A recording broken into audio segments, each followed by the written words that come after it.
Okay, so welcome to The Other Opinion, everybody. We're going to dive deep today. You guys sent in some fascinating stuff about the Snyderverse. Yeah, yeah. And I know we could talk about superheroes all day, but that's not really what we're here for, right? Yeah. What really makes the Snyderverse interesting is the way it shows how storytelling has changed in the digital age. Right. This trilogy. Yeah. It's a cultural phenomenon.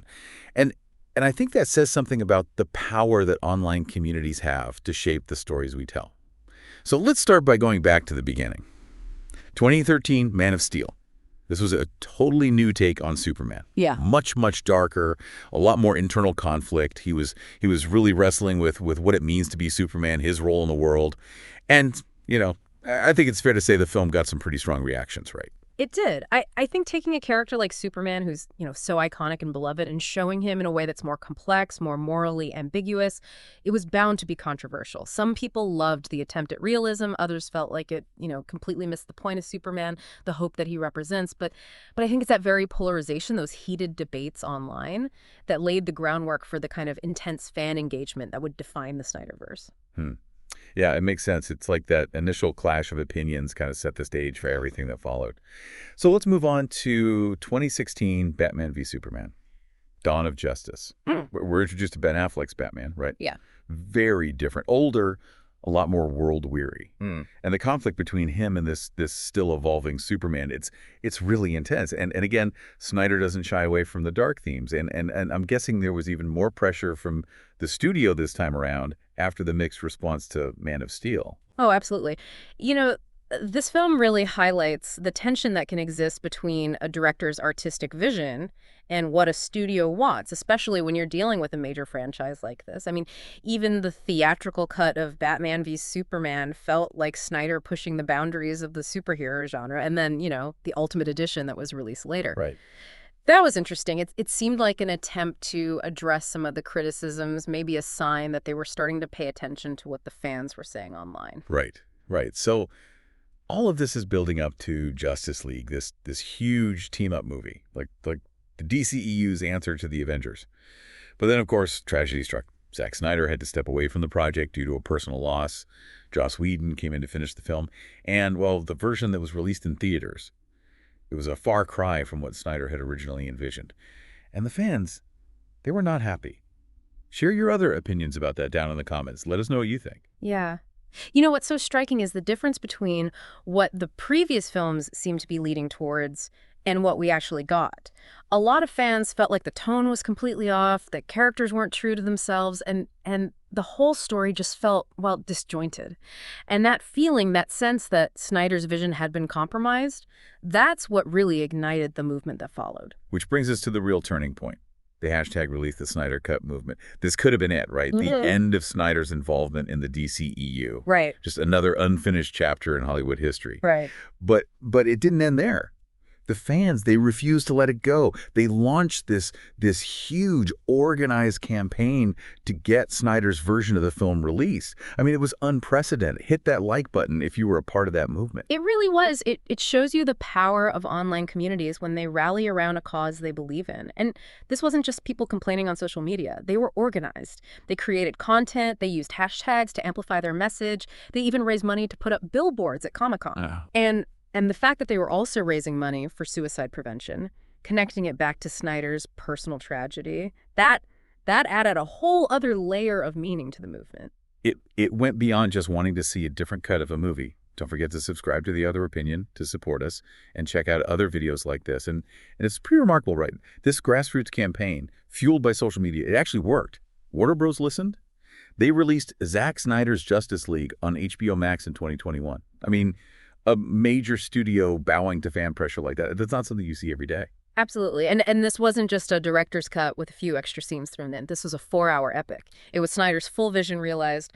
The black-suited Superman, Cyborg's expanded storyline, the introduction of Darkseid, all these things that fans have been speculating about for years, it was all there. It's really incredible. Yeah. But the story of the Snyderverse doesn't end there, does it? It became this ongoing conversation between Snyder and the fans, especially on platforms like Vero. He was sharing behind-the-scenes stuff, storyboards, deleted scenes. It was like he was giving fans a direct window into his creative process. Right. It blurred the lines between filmmaker and audience in a way we hadn't really seen before. It was almost like a game developer interacting with their players, giving them sneak peeks, fueling speculation. The Snyderverse became this living, breathing thing, constantly evolving. And it wasn't just Snyder. The fans were creating their own content, too. Theories, fan art, even mock trailers. It was like they were actively participating in building this world, especially with the nightmare sequence. Right. That was crazy. Snyder dropped a few hints, and fans just took it and ran with it, imagining this whole dystopian future. Share this with a friend who loves the Snyderverse. Exactly. It's like how online communities build on existing lore in video games, books, you name it. The Snyderverse, it gave fans this rich foundation to explore and expand upon. They weren't just passive consumers of the story. They were active participants. And it's interesting how the themes in these films and the way they were received reflect our digital age, wouldn't you say?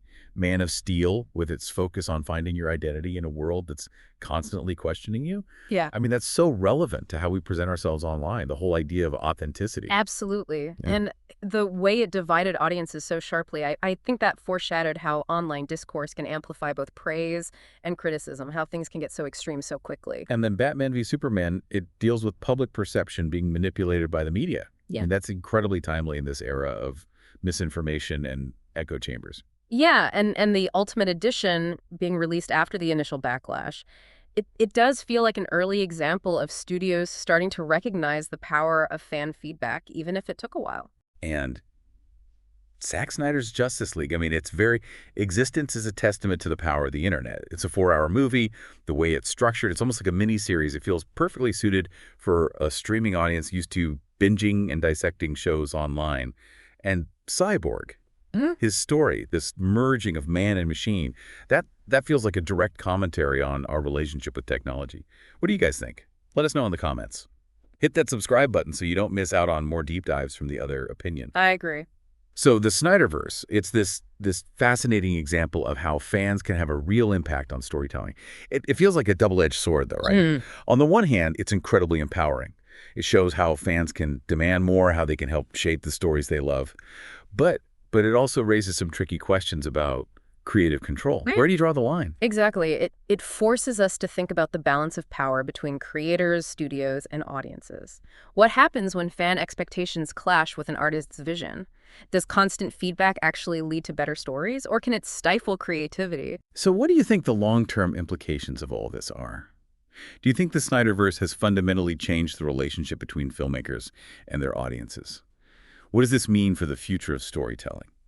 Well, I think it's definitely a sign of things to come. The Snyderverse has proven that a dedicated fan base can move mountains.